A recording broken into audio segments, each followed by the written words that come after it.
Is that right? Yeah. Right. Hello, so we're all sorted, thank you. So I'm Maureen Kendal. This is Caitriona. I'm Jacob. and we were part of a team that created this Doll's House project in I think we started in July and it was delivered in October. There were 5 of us, there are 3 of us here today. I'm just going to go a bit through the background and then get onto the project proper. So I'm the lead of Dream Studio, and sorry, Maureen Kendal, the lead of Dream Studio, and we've had a history of producing various projects, and I just think of them as the 4 Ps, people, participation, place and platform, which is similar to many of the other projects presented here at EVA. And in the background, we've worked with artist teams in terms of the life cycle of the project, you know, the concept, design, development and solutions. We are very interested in drawing research, visual language, kinesthesia and all the different senses, 3D space and exploring cutting edge digital technologies and platforms. And some of you know I've been working with the Amaze Artists group previously over quite a few years, and we've been presenting papers at EVA to do with that work. So just to explain how that work links onto what the Doll's House. So previously we were working in Second Life, 3D object creation, exploring tilt brush, Unity, 3D artists and gaming development platforms. And then the previous year we had got some funding from the government to work with Liverpool University, which was to do with really understanding how we could we were all geographically dispersed and we had different computer setups and we were all using Unity. And there was going to be an integration problem, and there was an integration problem, and so how we would problem solve that. And we weren't alone. I think Unity brought out a new kind of version control, which we were then testing. So at the same time as getting that funding, we then got some more funding to actually have a real exhibition, a physical exhibition. So we could our energies went into 2 different directions. And so we had to put the Liverpool, where we got to with Liverpool to one side to actually deliver an exhibition in London in October, which was physical, but all the artists in the Amaze Artists group used different types of electronic technologies within their work. As part of that, so this is more or less says that. And then that kind of developed into the Doll's House team because I had the pleasure of meeting Kat, Jacob and Freddie and Chloe, who were here at EVA last year. And I said, listen, I've got I meant to produce something for this October exhibition, and I'm thinking of this, and would you like to come and join me? That's sort of a nutshell. And so then we started to work together. We actually worked together for 10 days over the course of a couple of months in the summer, and these are all the people. This Doll's House was a physical, real installation, and it was using a piece of freestanding furniture, old antique furniture. And I asked all the artists to create some sort of unique, uncanny dreamscape associated with their childhood or traumatic earlier experience, because I'm into that kind of thing, basically. And they all sort of, we all sat around and had conversations and looked at the materials and methods, and people brought different kinds of skills, digital and tangible, into the team. So we combined the electronic, digital and tangible. And these were some of the different kinds of methods we used. We had clay, we had Arduino, we had Unity programming, we had woodwork, all sorts of things going on simultaneously in the same space, or few rooms, but same area. Yep, I've gone through that really. And then let's talk about the house. I'm going through things quickly so we can have some room for discussion, hopefully. So this is the house. It's you don't really get the full experience because it's on, it's a little frame. the actual house, you could walk around, you could look through the windows on the side, in the middle, and we had sound triggering of, so it was an experience in itself. Should I just go through the different slides and then we can, yeah.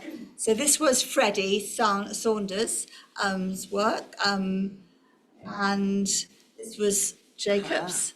Do you want to say a little bit about your idea? Yeah, can do. So basically, I've always really liked the book A Pigeon by Susskind, and I like the idea of kind of an external kind of looking in, and in that book, him being driven absolutely up the wall by a pigeon outside, and I kind of thought, I like the idea of looking at a space through a room's perspective and how that would change over time. So I did 2 separate rooms, almost as if one is, at a different point in time than the other one. So kind of exploring things like degradation of materials, kind of media, all of these kind of things. And it was good fun. Oh yes, and the windows.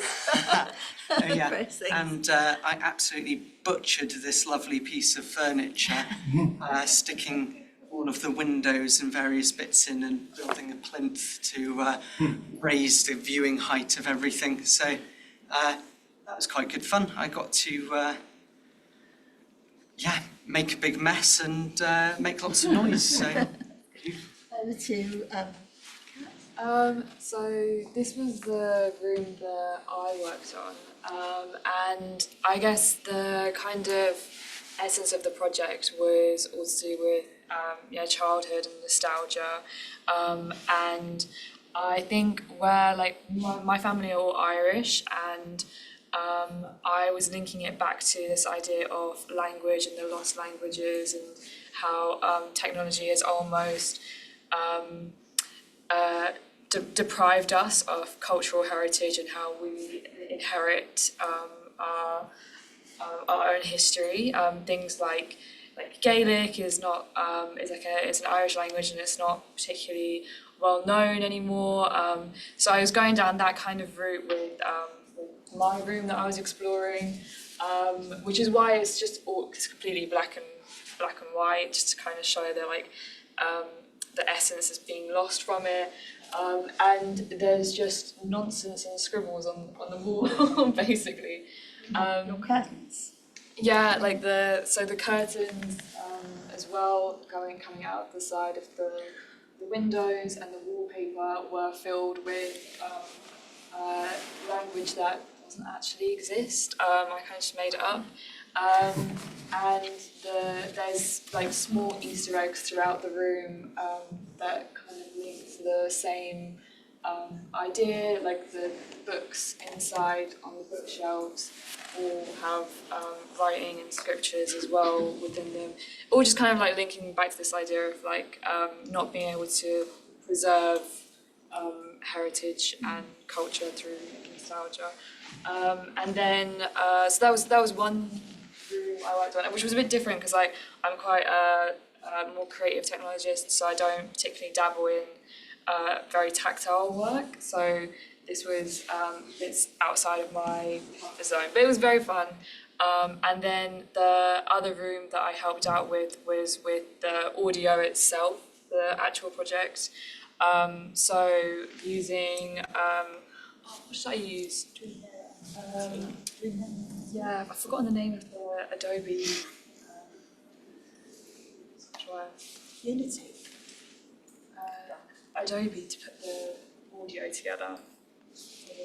Audition, yeah.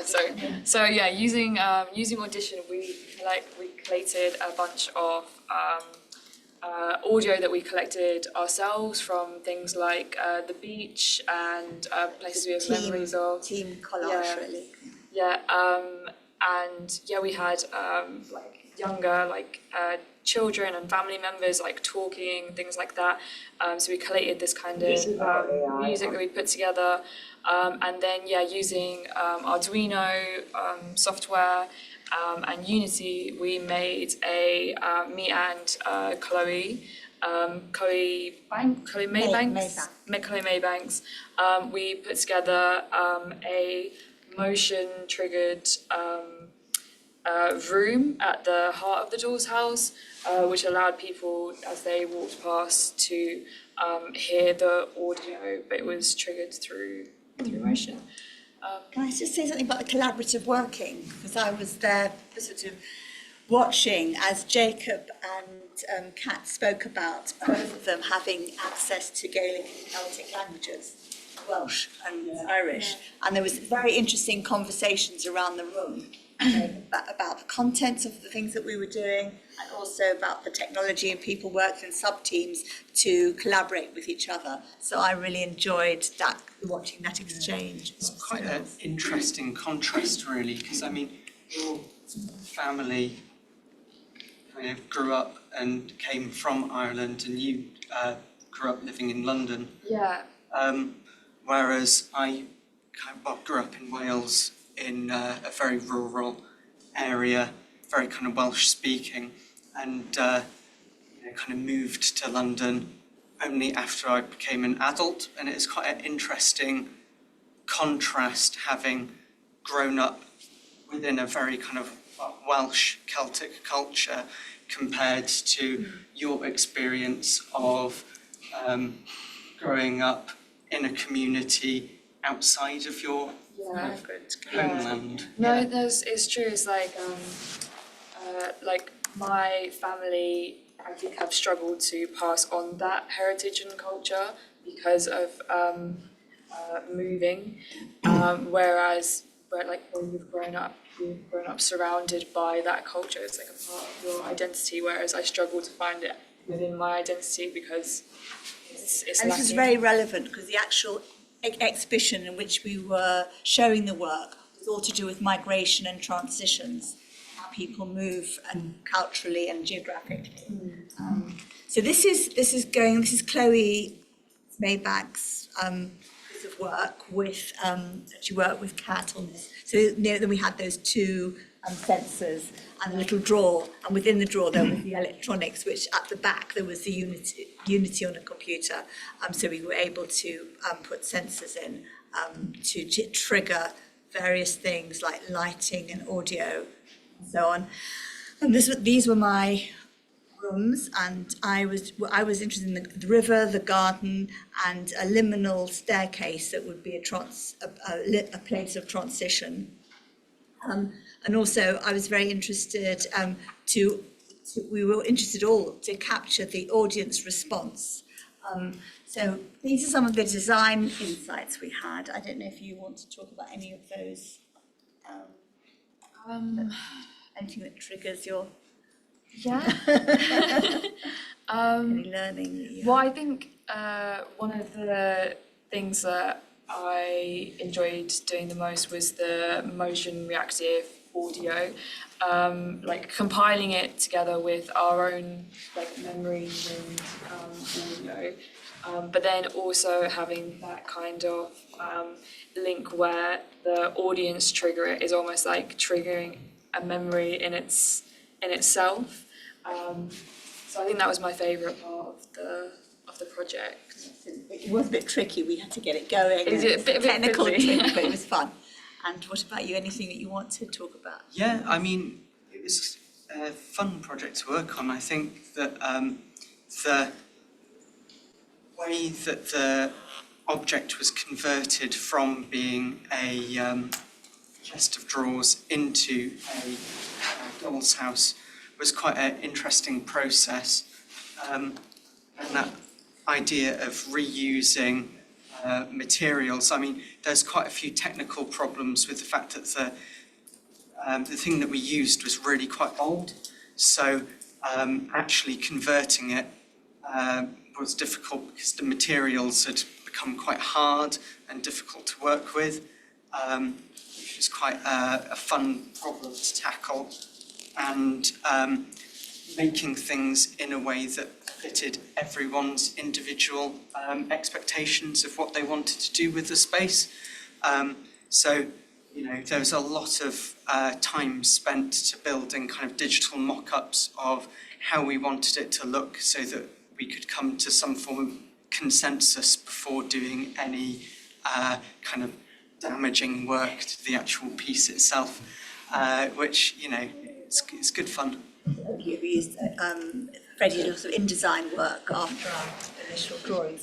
I think one thing that the audience really were very interested in was the use of old phones and old iPads that we reconfigured so they could be used as movie players within the house. So it's a bit like us in our contemporary lives. We're so involved with the screen, and then we could put the screen inside the rooms to show a different kind of reality and look at ourselves through the windows and the characters watching the screens and how they would move around the house or that particular room. So for me, that was quite fun and really stimulated a lot of conversation with the audience. Audience insights. Is there anything that you particularly want to talk to? There are lots of things, so is there anything that strikes you as... Well, I think something that a lot of people commented on in seeing the project was the recycled use of the materials, because we recycling a lot of things, from the screens to the doll's house itself, and I think the environmental impact that it had on the work. It was important to a lot of the artists there to have a positive impact, and I think that was something that a lot of people responded to. The panel talking about environmental ecology, so the artists are contributing positively rather than having negative impact. Is there anything you'd like I mean, I think the space that it lived in within the exhibition was quite interesting.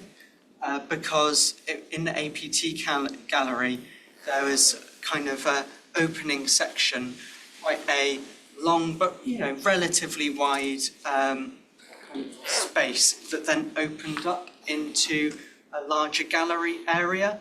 And we were at the back in the larger gallery area facing towards that corridor.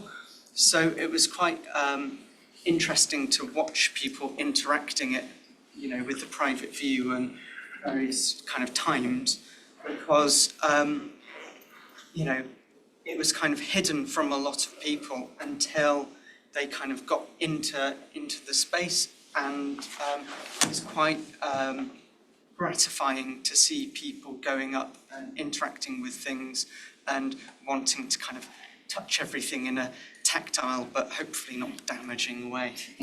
So we for the actual the gallery was open for a whole month, and there was always a couple of artists there and showing around people that came. So whether it was our work or somebody else's work. So a lot of us were around a lot of the time to have those interesting conversations with audiences and communities that came in, that were invited in for other reasons as well.